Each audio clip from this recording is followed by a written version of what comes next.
In the first scene of the movie, a king is chasing a dragon and enters its cave with his soldiers. As they go into the cave, the king is looking around carefully. Then, the dragon attacks them with fire and kills all the king's soldiers one by one, that the king had no other option but to beg the dragon to spare his life.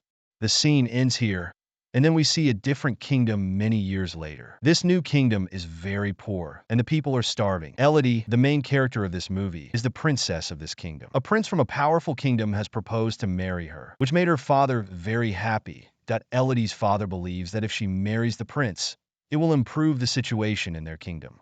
Even though she doesn't really want to, Elodie agrees to the marriage to help her kingdom. As part of the marriage process, they travel to the other kingdom. When they got closer to the island, they saw some dragons in the sea during a storm. Despite this, they reached the palace safely. Elodie really liked the palace because it was much bigger than her own. A royal servant welcomed them and showed them to their rooms so they could rest at night. While Elodie was standing on the balcony and looking outside, she saw a fire in the distant mountains. The next morning, the queen told Elodie's father that she agreed to the marriage and wanted to have the wedding the next day.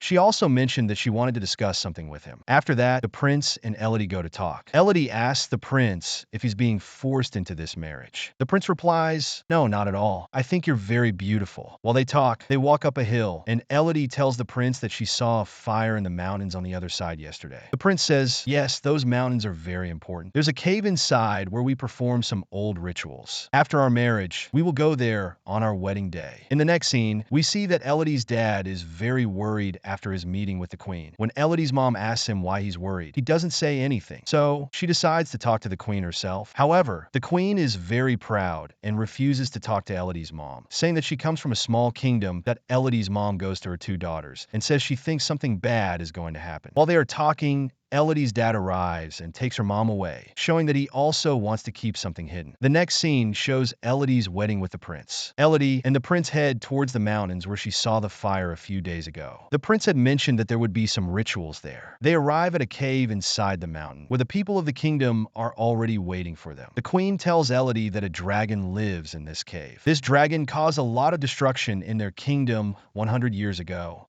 The king at that time decided to seek revenge and went to the cave to fight the dragon. But the dragon was very dangerous, and no one could ever defeat it. The queen says that even their king couldn't defeat the dragon. To save his life, the king made a deal with the dragon. He promised to give his 3 daughters to the dragon. Since then, the dragon has never attacked their kingdom. They have been performing this ritual ever since. The queen then cuts both the prince's and Elodie's hands and joins them together. The queen tells them that from now on, they are joined as one. The prince picks up Elodie in his arms. Elodie feels embarrassed but also happy, not knowing what will happen next. Then, the prince suddenly drops her into a pit. As soon as Elodie falls, she faints. When she wakes up, she shouts for help. Her voice wakes the sleeping dragon. Since no one comes to help her, Elodie decides to climb out of the pit, but the walls are very slippery. Elodie keeps falling down because the walls are so slippery. She notices a lot of girls' belongings scattered around. Suddenly, she sees fire in the air and realizes that some flying insects have been burned. The fire is from the dragon. Elodie is terrified when she sees the dragon. Dragon asks Elodie her name. After she tells him, the dragon says that she has come here as part of the deal. He adds that he will kill her today because he smells royal blood from her. Before anything bad can happen to her, Elodie runs away. The dragon sees her running and attacks her with fire. While trying to escape, Elodie finds a small cave, but she can't avoid all the dragon's fire. Her foot gets badly burned. Elodie tears her clothes to bandage her burned foot. She refuses to give up and knows she must escape at any cost. She gets up and starts exploring the area. Along the way, she sees a blue light. As she gets closer, she discovers that the light is coming from a tree. Elodie wants to approach the tree, but there's a large pit in the middle of the path. With the dragon behind her and the pit ahead, Elodie felt she had no choice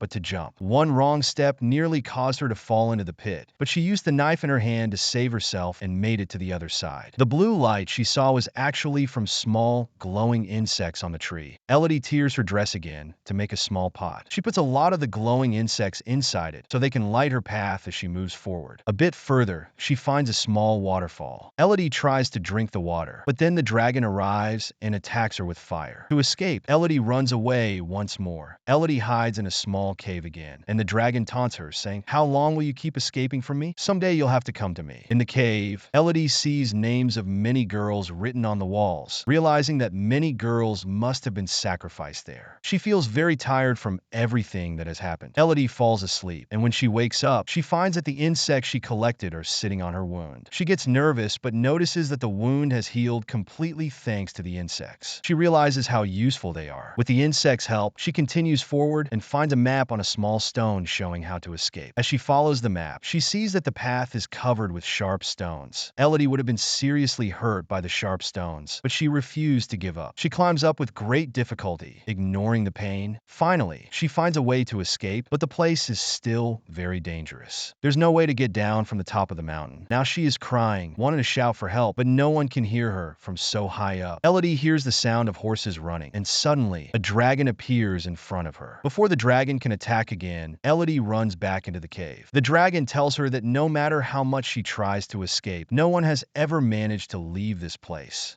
and he will catch her. As the dragon speaks, Elodie suddenly hears her dad's voice coming from the cave below. When Elodie hears her dad's voice, the dragon goes up and down to check on him. Elodie takes this chance to climb down to her dad. On the way, she sees a lot of gold and 3 broken dragon eggs. She realizes that the story the queen told her was only partly true. Elodie understands that the dragon had indeed killed their people.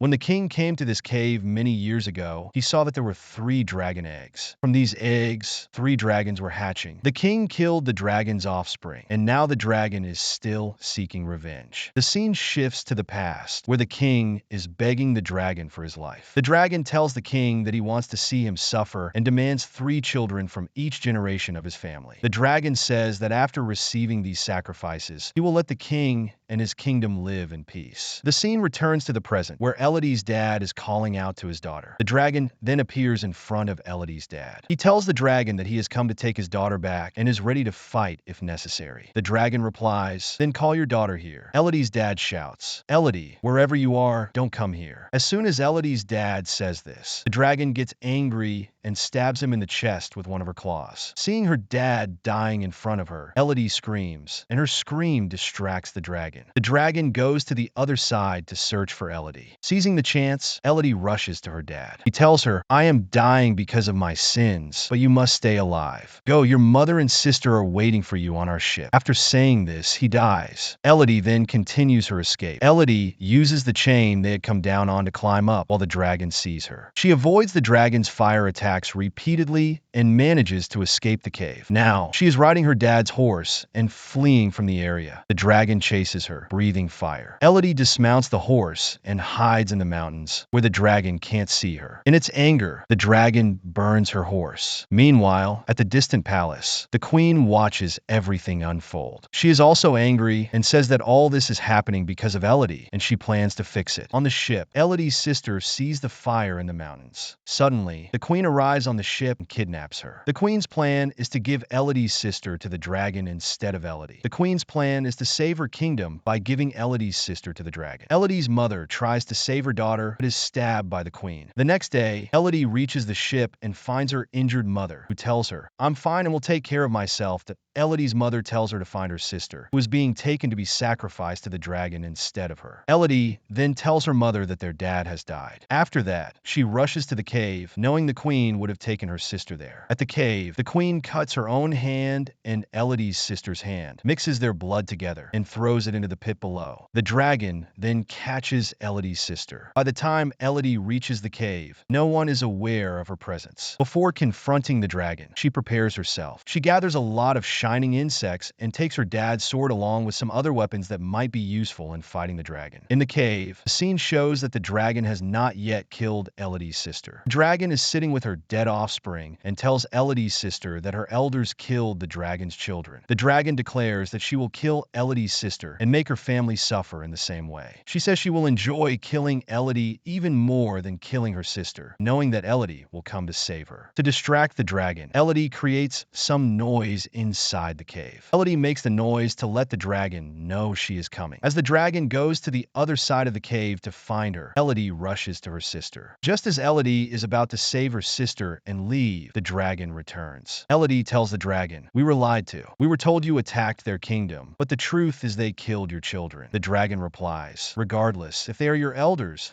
I will take my revenge on you." Elodie says, "No, we are not their children." Before she can say anything more, the dragon attacks her with fire. To escape, Elodie turns and falls into the water, where she is in a lot of pain. The dragon grabs Elodie again and injures her with her claws. To protect herself, Elodie attacks the dragon's eye with her sword. The dragon becomes furious and throws Elodie aside, then attacks her with fire. However, as the dragon's fire collides with the stones, it starts burning the dragon itself. The dragon, now badly hurt from the fire, listens as Elodie says, "Look at the wound on my hand." Just like this, they cut and mix their blood with ours, making it appear as royal blood to deceive you. We are not their children. They are living peacefully in their own homes while sacrificing innocent girls like us. You didn't do anything good by attacking them. The dragon, deeply saddened by the truth, tells Elodie, "Just as they killed my children, I am also killing someone's children. My punishment should be to die, so kill me." However, Elodie does not kill the dragon. Elodie uses the small insect she collected to heal the dragon's wounds. She realizes that her real revenge should be against the true traitors, the prince and the queen who deceived her with a false wedding and threw her into the dragon's cave. The prince is preparing to sacrifice another girl, using a wedding lure to bring her to the dragon. Elodie reveals the truth to the girl and tells her to run away. Then, Elodie tells everyone who wants to save their lives to leave. The queen says, "What do you think? You survived the dragon, but what harm can you do to us alone?" Elodie replies, "I am not alone." The flying dragon arrives at the palace and destroys it, including the entire royal family. The dragon's revenge is complete. In the final scene, Elodie, her sister, and her mother are shown in the kingdom, preparing to return to their own kingdom. Elodie tells her mom that she's sure she will use the kingdom's treasure to honor their dad and manage the kingdom well. Her mom is very happy to hear this. They return to their own kingdom, with the dragon also accompanying them as Elodie's protector. The story ends with them heading back home.